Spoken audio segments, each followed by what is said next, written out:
ChatGPT said. The kettle began to whistle softly, just as the morning fog rolled in through the cracked kitchen window. Outside, the coastal breeze whispered through the wind chimes, brushing against the old wooden porch like a familiar hand. Inside, Mr. Whitmore sat at the edge of a small breakfast table, a chipped ceramic mug already half full of steeped Earl Grey. He reached for it with slow, deliberate movement, the kind of slowness that didn't come from weakness but from years of knowing there was no rush. The house was quiet. It's not the kind of silence that felt hollow, but the kind that had grown roots. Framed photographs lined the narrow hallway, some faded from sunlight, others slightly tilted. None were recent. The largest among them was of a smiling woman with gray-streaked hair, eyes warm and bright.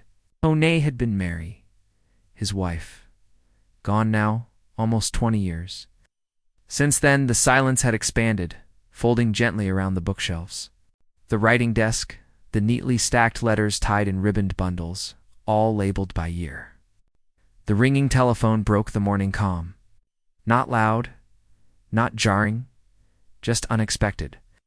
He looked at it for a long moment before answering. "Hello?"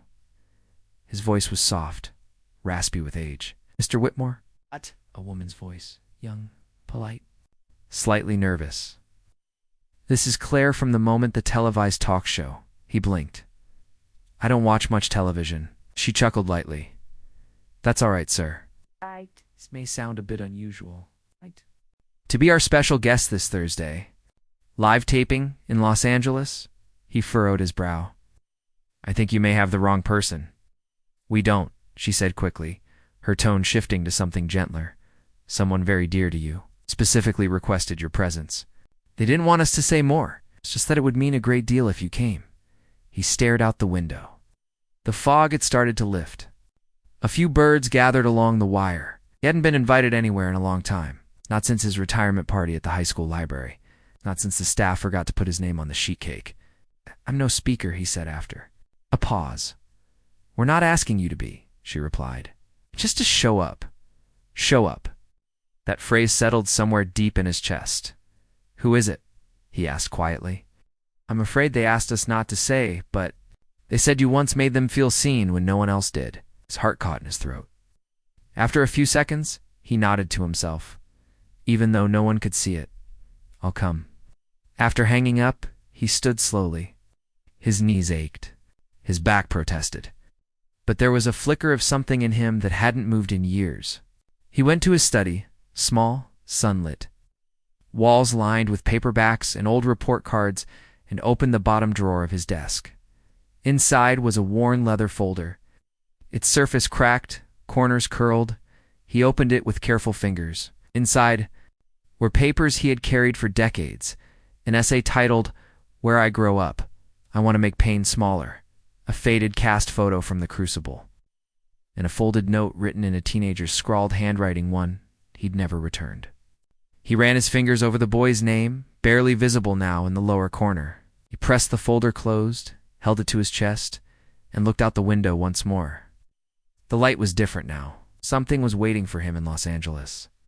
He didn't know what or who, but after years of silence, someone had remembered. And he would answer. ChatGPT said. The train hummed softly beneath him, gliding along the coastal edge like a memory retracing its path. Mr. Whitmore sat by the window, his weathered hands resting on the worn leather folder, now tucked neatly inside his canvas satchel. The early sunlight spilled through the glass, casting slow-moving reflections across his face and the seat beside him. He didn't bring a book, didn't wear headphones. He just watched the land slip past like chapters from a book he'd put down long ago, but never truly forgotten. Behind his eyes, the years began to wake. He remembered the boy clearly not because he was loud or brilliant or driven, but because he was none of those things, because he was quiet. Always sitting in the second row from the back, never first, never last. He remembered the hesitation in his voice whenever he was called on to read aloud. The way his eyes dropped as if searching for a place to hide beneath the words. The letters always seemed to betray him. He would try. He always tried. And when the words didn't land right, the other students would giggle behind their hands. But not him. Not Mr. Whitmore. He never laughed. Simply waited. There was one day, more than 30 years ago now, when the boy stayed after class. Everyone else had left. He hadn't spoken. He just sat there, unmoving, like a question that didn't know how to form itself into language. Mr. Whitmore had pulled up a chair beside him, hadn't asked what was wrong, hadn't asked anything at all. They just sat in the silence. After a while, he'd said a sentence so simple, he almost forgot it the moment it left his lips. You don't have to be perfect to be important. He hadn't thought much of it. Not then. It was just what the moment needed. But now that sentence had called him out of retirement, out of obscurity, onto a train bound for a stage he'd never expected to see. He shifted in his seat. The folder in his lap pulsed like a heartbeat from another life. He glanced down, fingers grazing. The flap. He thought about the note tucked inside one, written in pencil on torn notebook paper. It wasn't addressed to anyone. It simply read, "I don't know who I am yet, but I hope he's kind." It was the only thing the boy had ever written that didn't feel like an assignment. It felt like a confession. He'd kept it for all these years. He didn't know why. Maybe because it felt like holding someone else's beginning. The train slowed through a small station. A woman boarded with a child trailing behind her, clutching a tattered teddy bear. The boy looked around anxiously for a seat. Mr. Whitmore offered a gentle nod toward the 2 seats across from him. The mother thanked him softly and sat. The boy climbed up beside her, swinging his legs, then glanced curiously at the folder. In Mr. Whitmore's lap. "Are you a writer?" the child asked, voice full of that open innocence only the young possess. Mr. Whitmore smiled faintly. "No," he said. "Just someone who listens." The boy blinked, not understanding. But he smiled anyway. The train moved again. Los Angeles was still miles away. He didn't know who had arranged this invitation. He didn't know if it would be a conversation, a reunion, or something else entirely. Part of him feared it. Other part, it was something like hope. He hadn't spoken in front of anyone in decades, not since Mary's funeral. Not since that final school assembly, when the new principal read from a prepared card and thanked him for his years of service. Never once looking him in the eye. He hadn't cared then. Or at least he had told himself not to. But now, as the landscape blurred past his window, as the boy across from him quietly sang to his teddy bear, he began to feel the weight of all the things left unsaid. The studio had sent a car to meet him at the station, driver with sunglasses and a clipboard. The car was sleek, the kind that barely made a sound. He wasn't used to that kind of silence. His kind of silence had weight. This one felt like it came with expectations. The city buzzed with movement. People on phones, neon signs, buses grinding past intersections, everything loud, everything fast. And yet within him something quieter was growing, something ancient, a knowing. The driver pulled up to a hotel nestled behind a row of palm trees. Someone had already checked him in. The room was clean, neutral. A note lay on the desk. It wasn't signed, just said, "You gave me my first breath of safety. Now I want the world to see where that breath came from." He stared at it for a long time, longer than he'd planned. He picked it up, folded it carefully, and slid it into the folder with the essay and the note.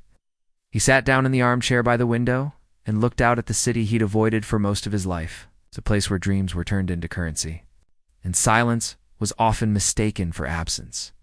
But tomorrow he would step into that silence and let it speak.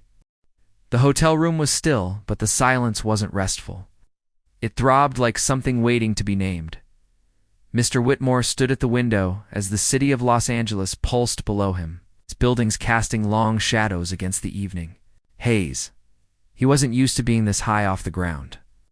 8th floor, too high to touch the street, too far to feel the people. The room smelled faintly of linen and air conditioning, and somewhere down the hall, a television buzzed faintly. Behind a closed door, he hadn't unpacked. His satchel sat upright in the armchair as if guarding something sacred. The folder inside, now slightly worn at the corners from his touch, had grown heavier with each passing hour. Not physically. Something else. Memory. Consequence. Maybe even purpose. He moved through the room slowly, the way one walks through.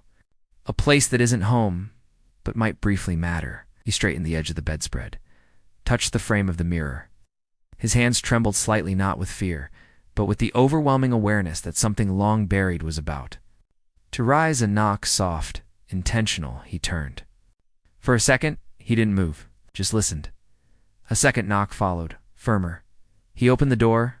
A young man stood there, be mid-20s, dressed in black, holding a thin silver tablet, the kind that glowed when touched. "Mr. Whitmore?" The assistant asked. "Yes, I'm Darius. I work with the production team. I'm here to escort you to the studio for pre-show orientation." He nodded slowly. "It's tonight, not the taping, sir. But we do a walk through the evening. Before, it helps guests feel comfortable. Our host would like to meet you briefly." Host? He hadn't thought about the host. Hadn't even looked up their name. Darius led him through the lobby, past velvet ropes, and a waiting black sedan. The drive was brief. The city passed by in flashes, billboards, headlights, strangers locked in movement. It was too fast. Everything. Too fast. The studio was tucked behind a row of flowering hedges and a tall security gate. Unmarked, discreet, almost reverent. Inside, the lighting was soft. Amber, like dusk, frozen in time. "This way," Darius said, leading him down a quiet hallway. They passed a dressing room with a star on the door. He didn't look at the name. The sound of muffled laughter and crew footsteps faded the deeper they went. Finally, they stopped outside a door, not marked. Just wood worn at the handle. "He's inside," Darius said. "I asked to speak with you alone." Mr. Whitmore's throat tightened. "He, the one who invited you," Darius said, a flicker of something in his eyes, not quite a smile, something heavier. He opened the door. The room was dim, lit only by a small lamp on a table.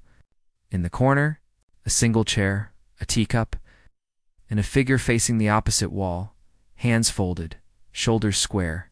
Mr. Whitmore didn't speak. He knew. Everything in him knew. The man turned slowly. Keanu, older now, lines beneath his eyes, gray dusted across his beard, but the eyes, those were the same, still soft, still searching. Neither of them moved for several seconds. Then Keanu stepped forward. "You came," he said, voice almost a whisper. "I didn't know it was you," Mr. Whitmore replied. "I hoped you wouldn't," Keanu said. "Not until now." The space between them closed slowly, like time shrinking. Keanu reached into his coat pocket and pulled out a small folded paper. The edges were nearly translucent with age. "I never told you I found it," Keanu said, pressing the note into Mr. Whitmore's hands. He opened it with careful fingers. The handwriting was his, the last note he'd written to Keanu before graduation, and remembered giving it to him. Even silence has a sound. It's the sound of someone choosing to stay. Tears welled in Mr. Whitmore's eyes, but he didn't speak. "I've carried this through every role," Keanu said, "through every scene where I didn't know who I was supposed to be. This told me who I already was." "I didn't know you kept it," Mr. Whitmore said. "I didn't know you would still come," Keanu whispered. They sat. For the first time in decades, student and teacher shared a room with nothing to prove, only presence to offer. Why now? Mr. Whitmore finally asked. Keanu took a long breath. "Because the world keeps asking me who made me this way, why I walk quietly, why I listen more than I speak, why I believe kindness can shift the world." And I realized, they deserve to meet the man who taught me that silence isn't empty, it's holy. "I'm not holy, mister," Whitmore said, a smile barely touching his face. "No," Keanu replied. "You were just there. And in a world full of noise that made you sacred." The door creaked as Darius gently knocked again. "They're ready when you are," he said. Keanu stood. "Tomorrow we go on stage together. But tonight I just needed to say thank you. Off camera, before anyone else hears it." Mr. Whitmore stood slowly, steadier now. "You don't owe me anything," he said. Keanu turned back, his voice calm and certain. "That's exactly why it matters." The studio was still holding its breath. No one moved, not even the host. Every person in the audience, even the ones who'd come just for a glimpse of a movie star, had forgotten they were part of a show. What was unfolding on stage no longer felt like television. It felt like something sacred, something borrowed from the past and returned to the present with trembling hands. Keanu had just finished reading from the notebook, the one filled with a 17-year-old boy's fragile truths and the silence. That followed felt like a cathedral, and then Mr. Whitmore did something no one expected. He slowly opened his satchel. His fingers worked with care, as if he were unwrapping something alive. The leather groaned softly. The host leaned forward, uncertain. Keanu watched, his eyes narrowing, flicker of recognition or maybe fear passing through them. Mr. Whitmore reached in and pulled out a small bundle, tied with a thin black ribbon. A stack of letters, each one yellowed at the edges, stamped but never mailed. The audience shifted as the camera zoomed in. Even the stage light seemed to lower, sensing something fragile about to be exposed. He placed the bundle gently on the table between them. Keanu looked down, visibly stunned. "What is that?" Mr. Whitmore cleared his throat, his voice low but steady. "After you graduated," he said, "I started writing letters to students who changed my life. I never mailed them. I didn't know if it was appropriate or welcome. But they were real. And one of them was for you." The host turned slightly, her voice barely above a whisper. "You kept it all this time? I kept them all?" Mr. Whitmore said, "But yours. I opened again last week." When the call came, Keanu didn't speak. His jaw tensed. He looked at the bundle, then back at Mr. Whitmore. "Would you read it?" the host asked. Mr. Whitmore hesitated, then untied the ribbon. His hands trembled as he searched through the stack, finally finding the envelope marked simply K.R. He unfolded the letter. The paper crackled, and then he read, "Dear Keanu, you once asked me if I believed in anything. I told you books. It was a safe answer. A deflection. But the truth is, I believe in something quieter. I believe in the unseen goodness of people who are still trying to survive themselves. You were never loud in my class. You rarely raised your hand. But when you did, the room changed. Not because of what you said, but because you were brave, enough to speak when speaking hurt. On the day my wife died, I taught anyway, not because I was strong, but because I saw you sitting in that second row seat with your unfinished essay and your whole face asking, 'Is it okay to try again?' And I couldn't bear to show you what giving up looked like. I never told you this, but that day saved me. I was the teacher. You were the student. Grace doesn't care about titles. You showed up. And that saved me from disappearing. With quiet gratitude, always, Mr. Whitmore." He stopped, folded the paper, set it back on the table. The silence that followed wasn't empty. It was full, so full, it pressed into the chest like a rising tide. Keanu bowed his head, wiping his eyes. With the sleeve of his jacket, when he looked up, his voice cracked. "I don't know what to say." "You don't need to," Mr. Whitmore replied. The host placed her hand over her mouth, then composed herself. This is not what we expected. And yet it feels like exactly what the world needed to hear." And then, unexpected, Keanu stood. He reached into his inside jacket pocket and pulled out a small white box. Elegant, unmarked. He opened it. Inside was a lapel pin, shaped like a quill, pressed into a flame. He held it out to Mr. Whitmore. "This," he said, "is the first symbol of the Whitmore Legacy Scholarship. Starting this year, one student from every state who feels invisible will be chosen to receive mentorship, financial support, and a place to be seen. Their only requirement will be to write an essay." He paused. "The same prompt you once gave me, where do you go when you have no voice, and who sits with you there?" Mr. Whitmore's hands trembled as he took the pen. The host wiped her eyes.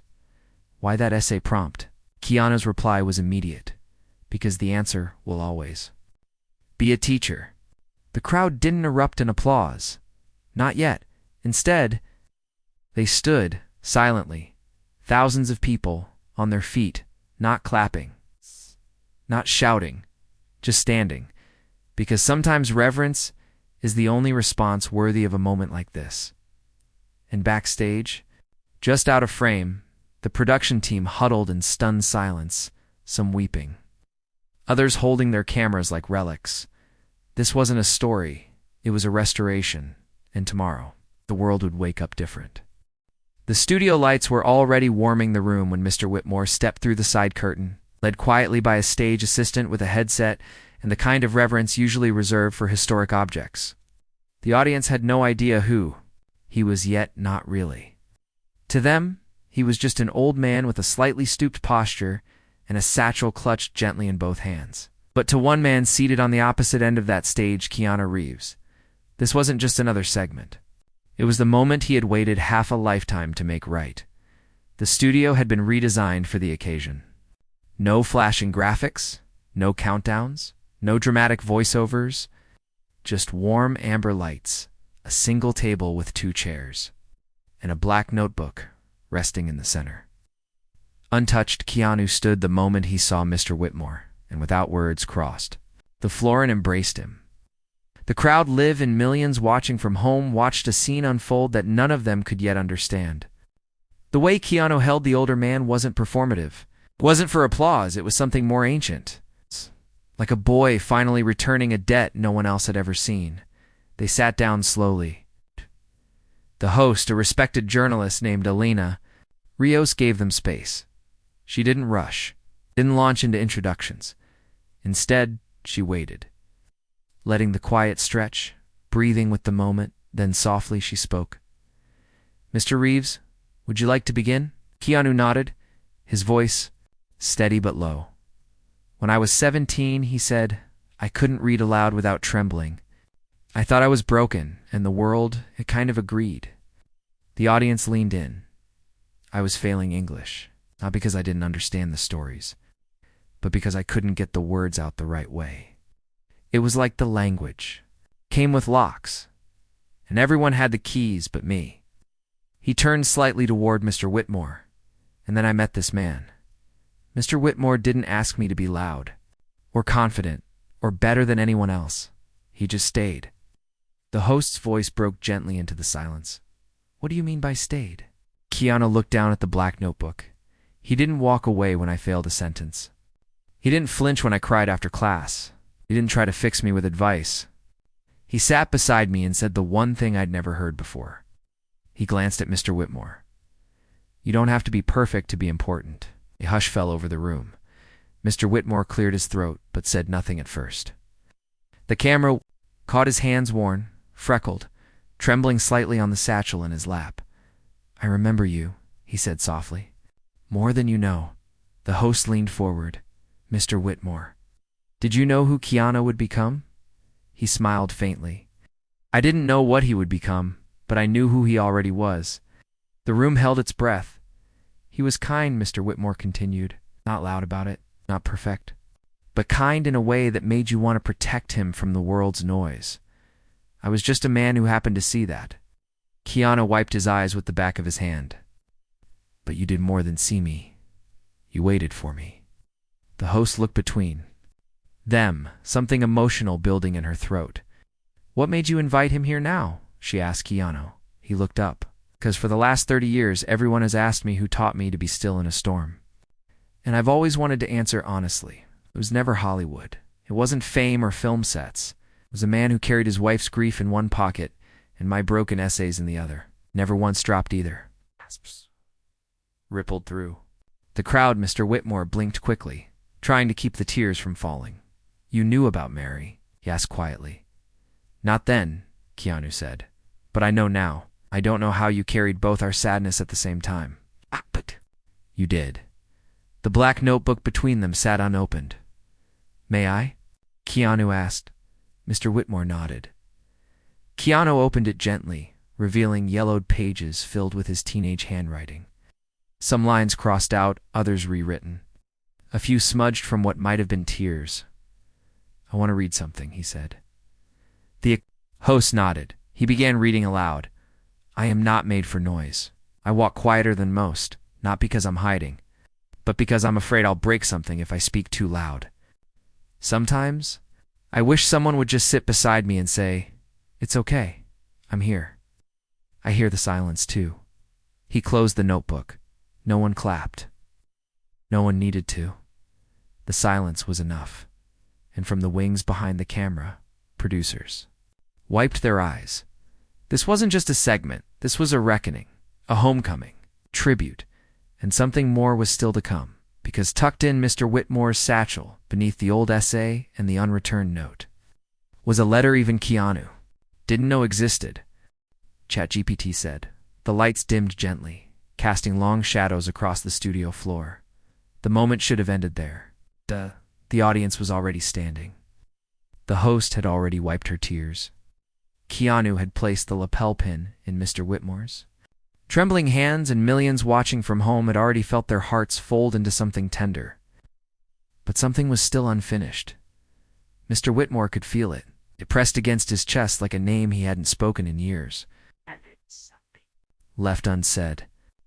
And he could tell by the way Keanu hadn't yet sat back down that the moment hadn't truly peaked. It was still rising. The host looked between them, sensing the tension hadn't broken.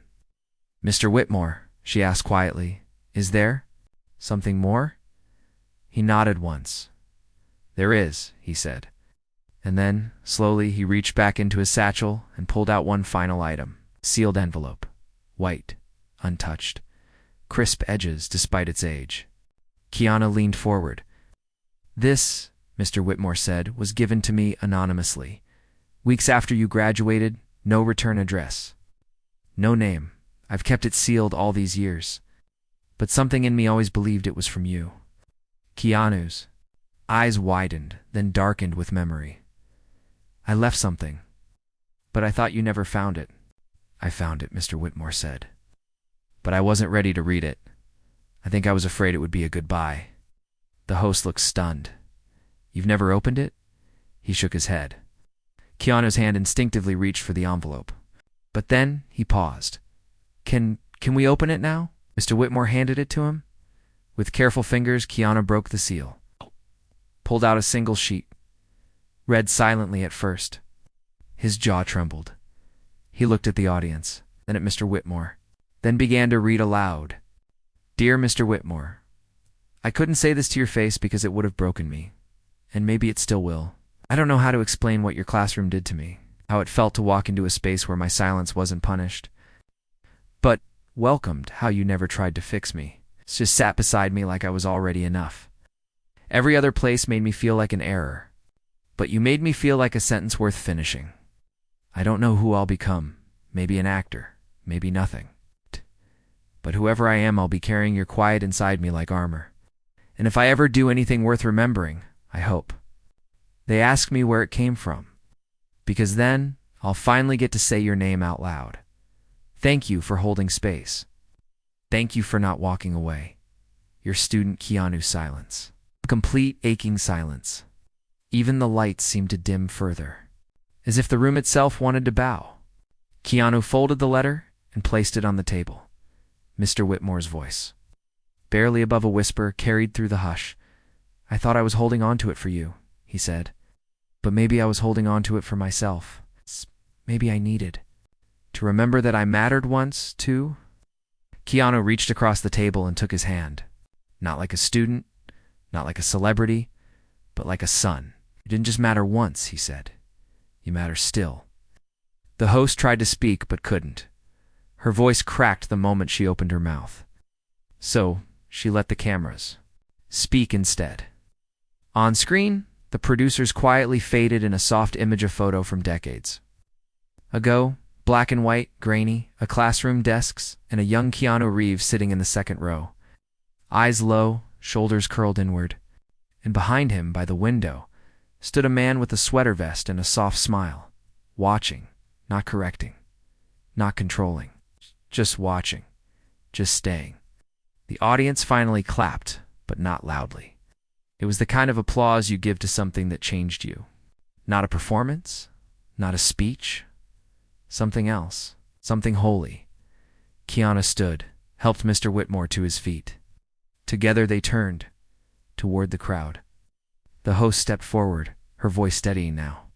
"Before we close," she said, "Mr. Reeves has asked for one last moment." Keanu nodded to the stage crew. The lights dimmed further. From the wings, a small group of students entered. High schoolers. one from each state, diverse, nervous, each carrying a journal. They circled the stage and placed their journals around the black notebook, Keanu's old notebook, as if laying stones at the base of a monument. The stage floor became a mosaic of unfinished voices. Keanu spoke. This is the beginning of the Whitmore Legacy Scholarship. But more than that, this is a vow. He looked to Mr. Whitmore.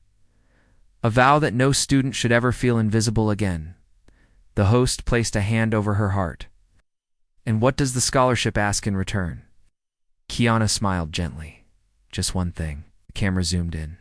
As he spoke, sit beside someone who thinks their silence means they don't belong, and let them know you hear them anyway. The lights faded to black, and somewhere in homes across the world, hearts did something they hadn't done in a long time. They listened. ChatGPT said. The stage was dark now. The audience had left. The lights were dimmed. The seats empty. But Keanu and Mr. Whitmore remained alone in the afterglow, seated side by side in silence. The kind of silence that isn't absence, but presence. The kind that holds everything words never quite can. A stagehand passed quietly in the distance, carrying a clipboard.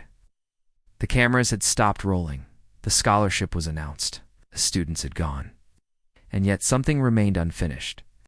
Keanu looked down at the stack of journals the students had left around his old notebook, his younger self's fragile thoughts, now surrounded by the voices of a new generation. You did it, Mr. Whitmore whispered. Keanu shook his head slowly. No, we did. But even that felt incomplete.